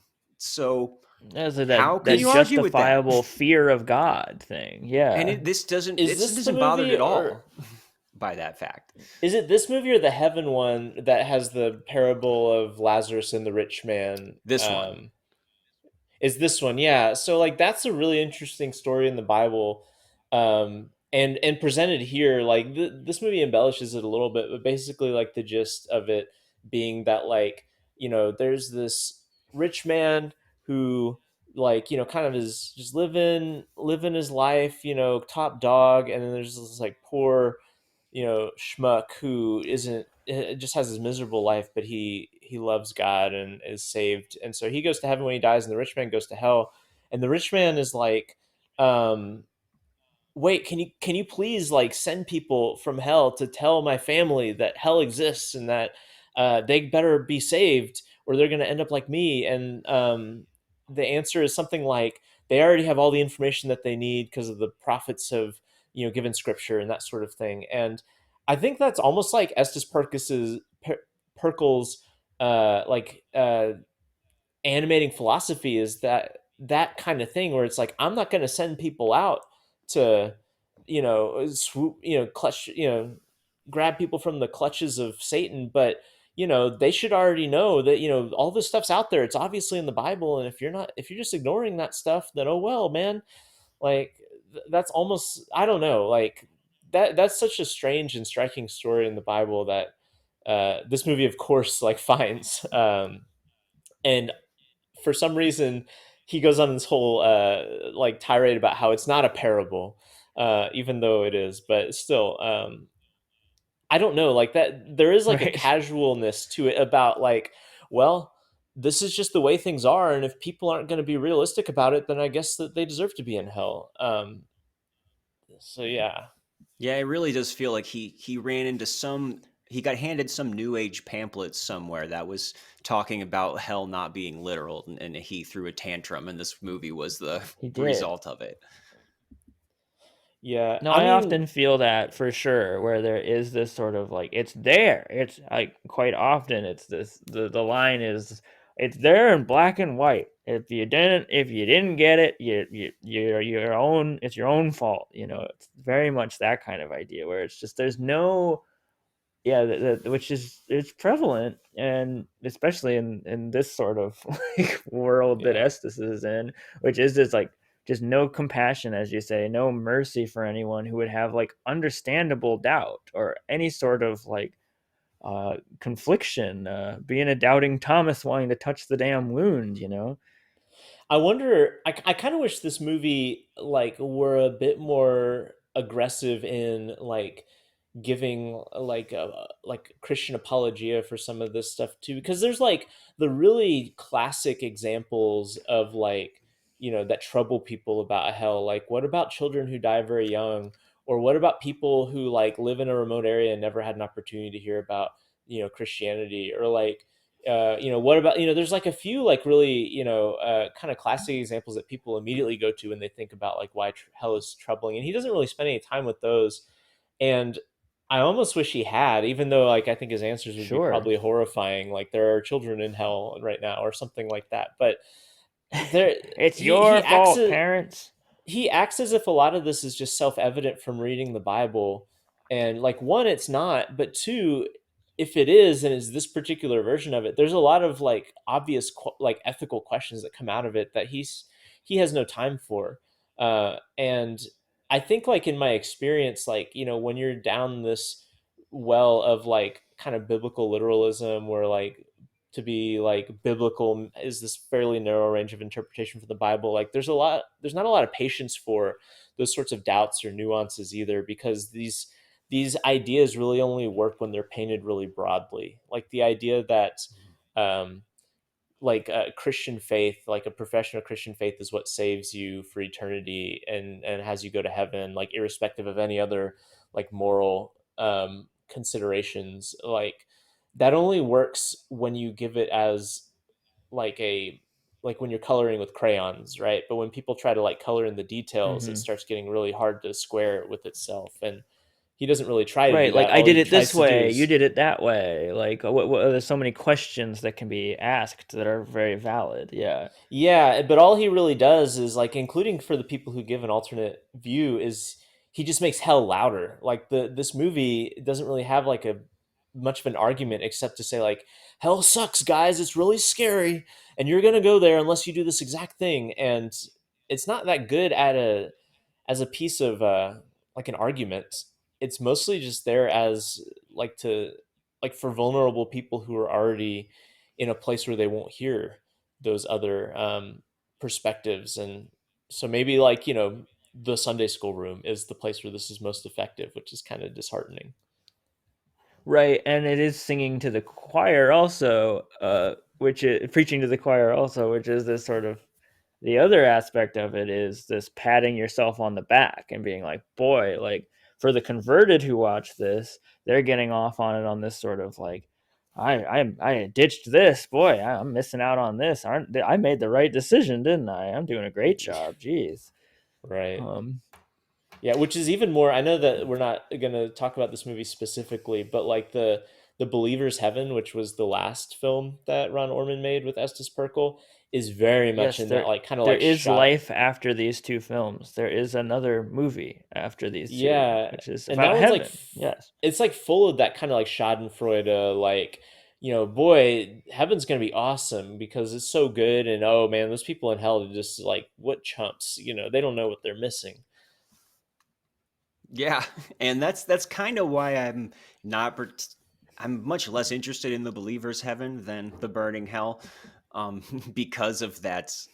I don't know if this movie has anything. It's that kind of morbid horror movie appeal and seeing the effects and everything. And I can't imagine that the seeing the opposite of that would have even a cult appeal to it. Maybe that's why people don't really talk about that one as much. For as Yeah, much I as mean, Perkle seems to hate yeah. like new agey stuff, the Believer's Heaven like kind of looks like a new age like Oh yeah. piece of Chariot of the media. Like Gods. yeah, like they're all wearing white robes and frolicking in fields, and like, you know, this kind of choral music's playing. Like it's I don't it's funny and weird. A lot of these like weird, silly effects of like the kingdom of heaven, like floating in the air, people floating and all that stuff. There's a lot of really hokey, funny effects for anyone who is like still interested and still standing after these two. Because yeah, if we do want to touch on it just briefly, there's a lot more like psychedelic kind of stuff in it. There's like this whole like sequence where they talk about like, which I am curious, like, is that in the Bible? There's like this long stretch where he goes through like there will be halls that are made out of jasper, halls that are made out of crystal, halls that are That made is out of actually in the amethyst, Bible. Like halls that's that are like made out of verbatim ruby. like a verse in Revelation, I think is And you verbatim, get these including flashes of like crystal and ruby, and it's like really yeah. kind of tripped out. It's Well, we see funny. these monsters that kind of look like a vampire, but with a horse body and a scorpion tail. Oh Oh, yeah. well, back to burning hell. Yes. Yeah. Oh man, that guy is wild. Is he in the Bible? That guy in the Bible? I don't remember. I couldn't tell you. I don't They're remember. talking about some kind of giant locust thing, but he's like an evil I think he centaur. might have said it was a revelation thing, and I know there's There's lots of like a weird weird creatures in that part. yeah, there's like a lot of the one I always heard about like locusts and stuff is that was a metaphor for like Apache helicopters. Like all Oh the Left yes, Behind like stuff was all like interpreting Revelation as metaphor for like US military gear basically, which is kind of wild. But and of course like Taliban terrorist, like all that kind of stuff. I yeah, remember and hearing a left lot of behind the that too. UN, like the president of the UN or whatever is the Antichrist, and but this is like much more literal. Like it's like, well, if it says it's worms or if it says locusts, then by golly, that must be what's in hell, Ain't which no is kind of helicopter. charming. Kind of It is not charming. Osama bin Laden. Definitely. Well, yeah. So I think in the end, and I'll make these my closing thoughts because it's really all that I have left to say about this is, this might not be of any more actual worth than the other movie, but it is a little more watchable. It seems shorter, even though it's longer than the other one, and maybe that's just because of the balance of imagery to the preaching. But also, Right. it's kind of a double-edged sword that this is less political. It's less about conservative reactionary politics than the other one, which on one hand makes it less of a time capsule and a little less insightful as far as what you can get out of it as an object. But at the same time, that does make it a little less insufferable and easier to glide over the other stuff, just as an aesthetic experience. But neither of these films are something that are going to give you anything of worth at face value, at least. So I don't know if I would be. I want to unwatch this one in principle, but I don't really regret, getting to see how Ron Ormond put together his vision of hell. But do you have any I kind do of? think. Oh, go ahead. Oh, I was gonna say, like, I do think like this movie is definitely less political, but I think in like a weird way, like this movie is showing what's a, like to the like true believer of like what Ron Orman's saying. Like this movie is what's truly at stake in the battle between capitalism and communism, because the If Footmen Tire You, like we talked about, doesn't really present any sort of like material reality of what like a society is truly like under communism or even under capitalism, but it mostly like makes you afraid of losing your family and losing your faith. And this movie then shows, well, what does it mean to deny Jesus? It doesn't really matter like what happens to you on earth. What matters to you is that you're going to spend, you know, a one followed by 300 zeros in hell with maggots on your face. And in like I think that's like one of the things that is true a lot, like for true believers, is that like the politics of like the reactionary like rights are like a means to a theological end rather than the other way around, for like the people who truly believe. And so to be scared of a political outcome you don't want is to be scared of hell, not to be scared of something else. And I think that churches are full of people who believe that, but churches are also full of people who actually do care about the material stuff. They fear communism because they would lose their political power or whatever. But I think for someone who like is the real deal, like the burning hell shows like the deepest fear and like an entire nation being condemned to hell almost. Good point. Good point. Well, Seth, do you have any final thoughts on this? Anything about its unwatchability or anything we didn't get to? I mean, they are pretty difficult, and again, I think what I bring is some of my baggage, which makes it more of a interesting experience. Um, but at the same time, there is something really aesthetically like strange and interesting about all three of these films. Like I do think I don't know, like I'm not gonna say they get better by watching all three of them, but there is something to the experience of like following like the progression and like um culmination of all these ideas, and like even just like little silly motifs and the reuse of costumes and the constant, like one of the things is like the constant motif of like these plastic silly looking crowns, which I mean, it almost accidentally, like just like lingering on that example, just accidentally wind up being this kind of effective metaphor, because like the kings look silly in this, which the kings are bound to this earthly riches, which are made meaningless in the face of heaven and hell, right? For instance, which is fun to watch, and that culminates in heaven, which is like all the kings lay down all of their plastic crowns at the feet of God once they finally see him in heaven and everything. Yeah, just to linger on the believer's heaven, the third in the trilogy, I guess you could say, it is kind of has its own unwatchable aspects, I would say, because it also lingers on hell still, because of course, like, Estes cannot be happy about anything, even if he's talking about heaven. Apparently, for a movie, he's still got to spend a long time like reminding you, like, and it's not gonna work for some people. Some people are gonna, go to hell. I gotta talk about hell for a while again, but one of the most striking and like, like I think Michael, you talked about it in your letterbox review of it, comparing it to palindromes, which at the end of the believer's heaven, there's this whole like parade of folks with various disabilities, or like like little people, or like people who are deaf, or people who are burn victims and things, and they're all like shown at the end like singing like gospel songs and Yeah. things.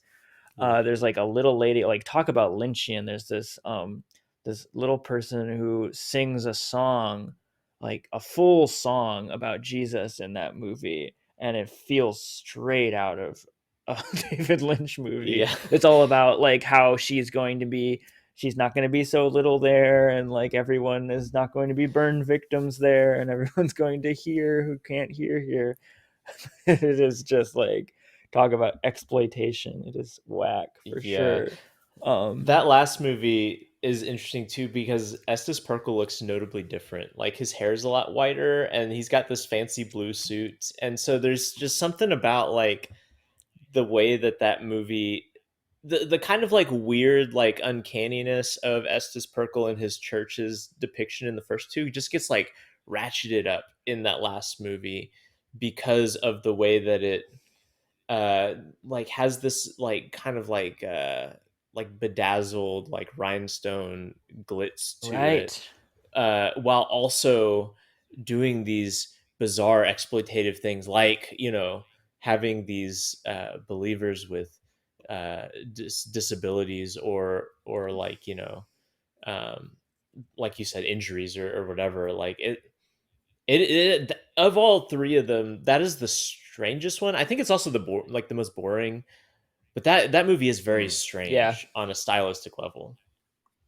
Well, yeah, and you're also following these, like I said, wish fulfillment reenactments, pre-enactments, that I think again are quite often people that Estes is just friends with, or in his church inner circle, that like in Burning Hell they are acting out like what would happen to them if they did the wrong thing, and here in this one we get to see them acting out like what will, their greatest fantasy is, like, which is finally going to heaven, and like what will it be like, and this is how, like, they are like, it's interesting to put yourself in their shoes, like them actually being there on set and trying to act and imagine like what it would really be like, which is surreal in its own way, which follows all through all three of these. But Burning Hell in particular, I do think, yeah, is maybe the one that I don't know. I guess I'm kind of torn, because yeah, Believer's Heaven is definitely one that I think is like the most like, if you don't really have much religious baggage, it's probably not all that interesting, and it is the most boring. But yeah, I would. It was kind of a toss up for me to see like which one of these I would like, Footman or Burning Hell, would like throw at just someone who is on the outside, just looking at it for just a purely gonzo, like mondo kind of exploitation end of things, which I guess I kind of lean towards Footman, because it is just so like, it's the most gruesome, I think. But I don't know, Burning Hell is interesting because it is like more fantastical, I guess. But at the end of the day, I would still agree with Michael, though, that like, yeah, I wouldn't unwatch any of these, but I would love to unmake them. um, So and I yeah. mean that from the perspective of myself as like mostly agnostic to atheist person at this point. But also I can't help but like interrogate the side of me that still like lingers, and like the, I don't know, I still hold myself in this sort of, I can imagine a parallel universe me who would have like stayed with the faith, and I can't imagine myself being someone in the faith who would agree with any real aspect of these films and their existence. Like, yeah. Yeah. I mean, as someone who has stayed in the faith, like, at least for me, like, there became a point in my life. I wasn't quite raised in this level of fire and brimstone, uh, Christianity, but the theology was like functionally the same, even if the delivery was a little different.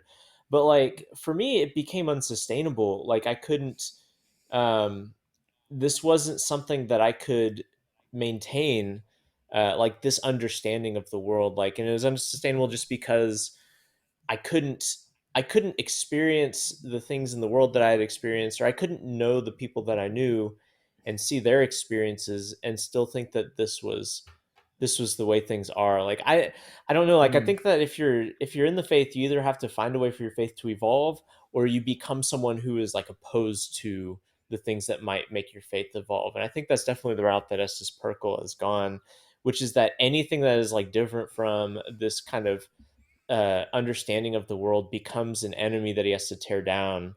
Um, because if not, like they face, they present credible threats to the way that your faith is practiced.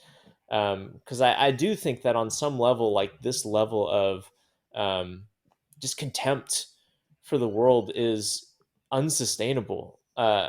You can't maintain this while also like understanding the world as a place that you have to care about and with people in it that you have to love. And so you're either burrowing into Which is this, also biblical, like, and you're also encouraged in that way, right? Yeah. right? Yeah, I mean, yeah, there's all sorts. I mean, the Bible is like you know, a document that was assembled over 1,000 years and had all sorts of different like historical contexts of the different parts that were written and whatever. Like, there's a lot of stuff in the Bible that you can, it's a very malleable and slippery book, and ultimately, like it's down to praxis. Like how are you going to act? Like, what's your position going to be in the world? And I don't think that you can have a position like this and not end up this kind of bitter like oppositional force, and the people who aren't, like, I think are usually the people who and the people who stay in congregations like this, I think, are the people who usually are not very like ideologically driven, and they're kind of more in church for the human connection, which I think is also something to be pointed out in these movies. Is like the vulnerable people have lost people in their lives, and they have, that's being filled by the end of these movies with their conversions into a whole group of people that will care for them. And I think a lot of people are in Christianity for that, and this sort of stuff is incidental to them. But I think if you take these ideas seriously, you can't not become this kind of Estes Pirkle type Yeah, bitterness. it's Right. kind of revealing that the people who get converted that we follow in both of these films, one is coming off the loss of her mother, the other is coming off from literally minutes earlier his friend was beheaded in a motorcycle accident, like on his way there They're practically. literally exploited, And Yeah. so and they both end up, very tearful at the end, and the preacher is being very reassuring. And but you're right, this might be the most, this particular tactic with hell and everything is might be the most, immediate and effective, but the appeal is very short term. And you're right that you don't Perkle doesn't look like someone who has a lot of fun that you want to necessarily end up like coming away from this. Yeah, even the one scene when they the two like hippies are at his house, like I don't want to go to that house. He like walks in, he's like, "Good afternoon, gentlemen. How may I help you?" Like, I don't know, like he's a butler or is something. Like robot. he like doesn't know how to like be like a human being. I don't know. Yeah, he is antisocial. Yeah. Yeah. Well, so Michael, you Which, wanted to yeah. unmake If Footmen Tire You. So what's the final verdict on the burning hell? I mean, I think for me, honestly, because the place I am with my faith is so much less emphasis on the afterlife, which I kind of view as like a pretty big unknown. Uh, it doesn't. There is something actually a little bit more of a like threatening and insidious to me about the anti-communist stuff, which I think really still animates a lot of things in our country and in Christianity. And it doesn't feel as threatening or as like unsettling to have all this kind of cartoony portrayal of hell, even though I realize that the two are kind of linked, like I said before. So, I mean, I wouldn't want something like this to exist anyway. So I guess I can still say I'd like to unmake this one, because if you're not in the position that I am or we are, where you can kind of laugh about this, and if this is presented to you as real, like that is very still like upsetting. Um, if you think hell is real. And I remember thinking like, growing up, like just being terrified of, dying and going to hell, so there is still some really gross like manipulation going on here. But like me as like right now, I didn't quite have the visceral reaction I did to some of If Footmen Tire You, just because I don't know, there's not that many people left in my life who talk about hell in these kind of terms. Um, but there's still plenty of people that I run into who talk about like public school teachers, or, the threat of communism, or, whatever, insert left wing boogeyman. Um, so I don't know, like that. This one felt more like returning home in a weird way. I was like, oh yeah, I remember this stuff, and kind of Right. moving on. Uh, but it's still very, like I said, if you're young and like told that this is the way that the world actually is, like that leaves scars. There are people who still are trying to like sort through like what that, the kind of like trauma, like spiritually, that's done to them. And so even though it didn't quite upset me as much as the first one, like I'd rather something like this not exist. All right, well said. Well, Michael, thank you so much for bringing this level of insight and experience to these films.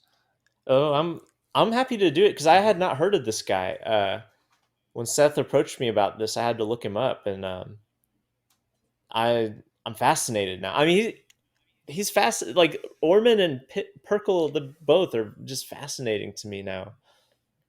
Feels like we're waiting on like a Ed Wood movie, right? Like it would Yeah, be if anything, like a great documentary. Like it's a or like fascinating story. an Odd Couple kind of thing. Like, can you imagine like Ron Yeah. Ormond, like, being in the same room with Estes Pirkle? Like, I just want to see that happen. Well, apparently they had a falling Yeah. out after their 3 movies, which is why they didn't make any more. And I would love to know what was Oh, behind that. really? Ooh, Although what Oh my Ormond god. happened? Ormond did continue to make films, Christian films, all the way like to his death at a pretty rapid clip. But he did die Mm-hmm. pretty, I think like 81 or something, like so barely like 10 years after the first one of these that they made.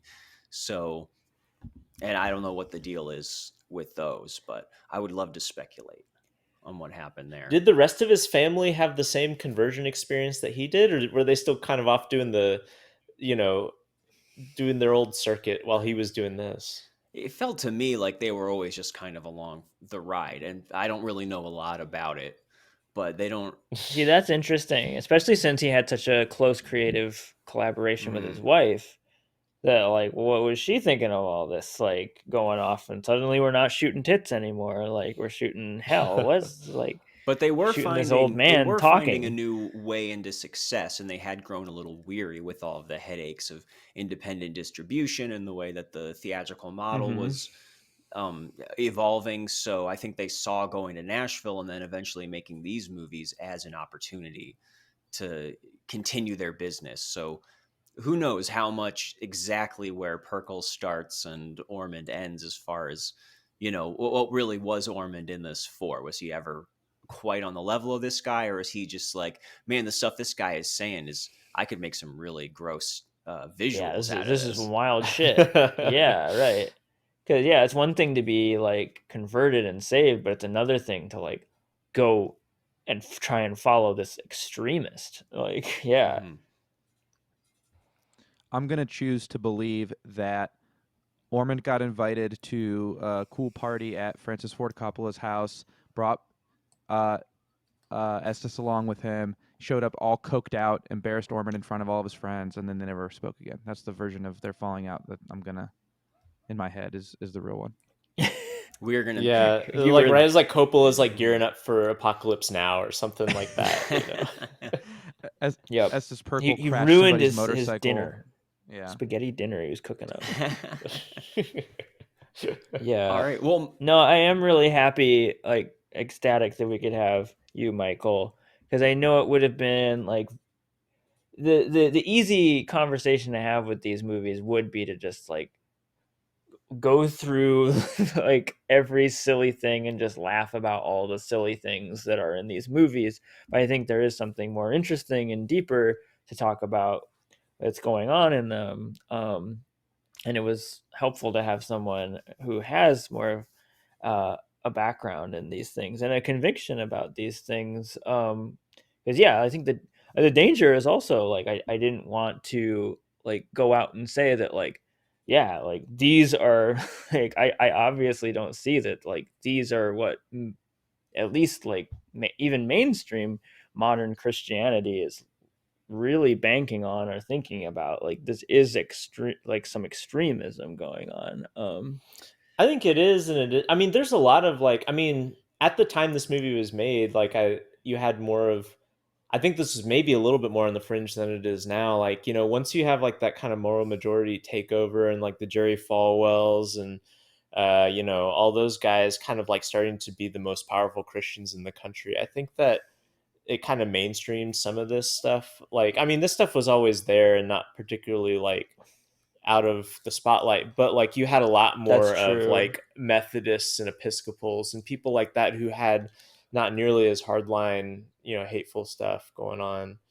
But I think now, like, I mean, like freaking what's his name, Baptist church in Jeffries, right? Like the like Trump pastor, and I live down the street from what was once a Planned Parenthood that was burned to the ground by, you know, presumably a Christian, because they would have like these rallies outside of the Planned Parenthood, Holy about how shit. they're at the gates of hell and stuff. I don't know, like I don't want to. Obviously, I am Christian. I don't want to paint Christianity with a broad brush because it's a very, you know, like every major religion, it's there's so many different iterations of it. But I do think that there is an element of this, like the mindset that's portrayed here, that is more common than you might think.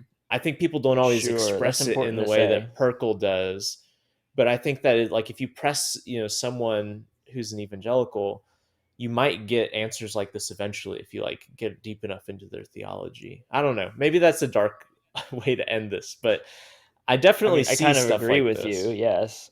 Mm-hmm. seems an appropriately ominous note to end on in the typical Pirkle style. Sure. Yeah. I don't know. As I'm I've just said happy many to have times before. discussions.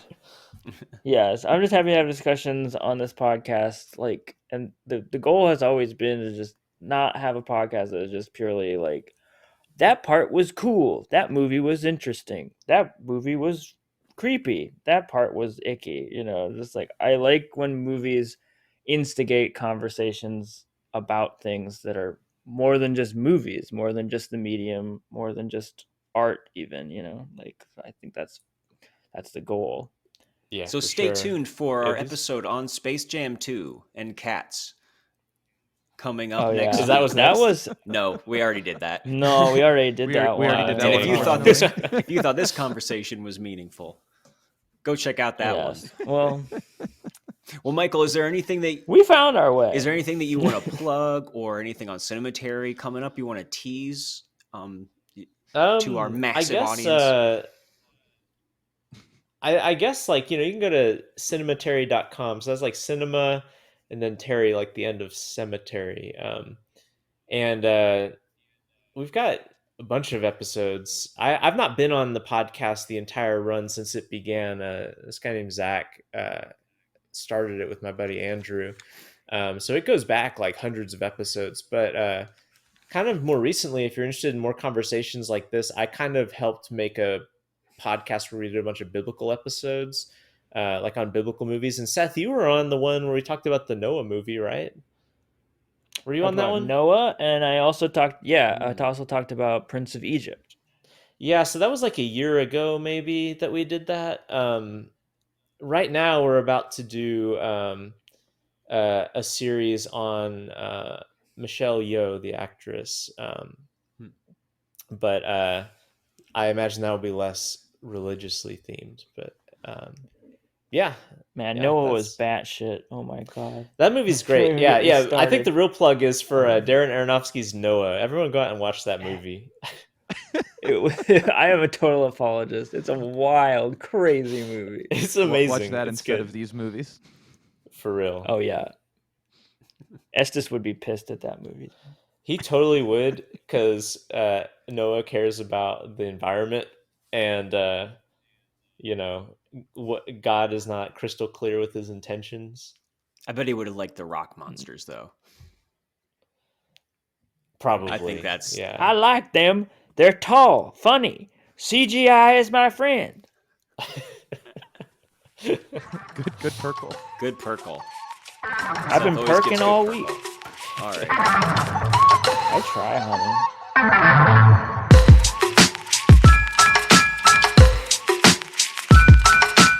Unwatchables is produced by Tony Scarpitti, hosted by me, Marc Dottavio, and Seth Troyer, with artwork by Micah Kraus. You can find Seth and I on Letterboxd under Marc Dottavio and Sloth Troyer.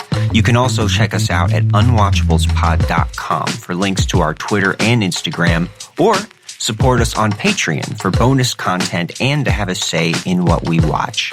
Thanks for listening.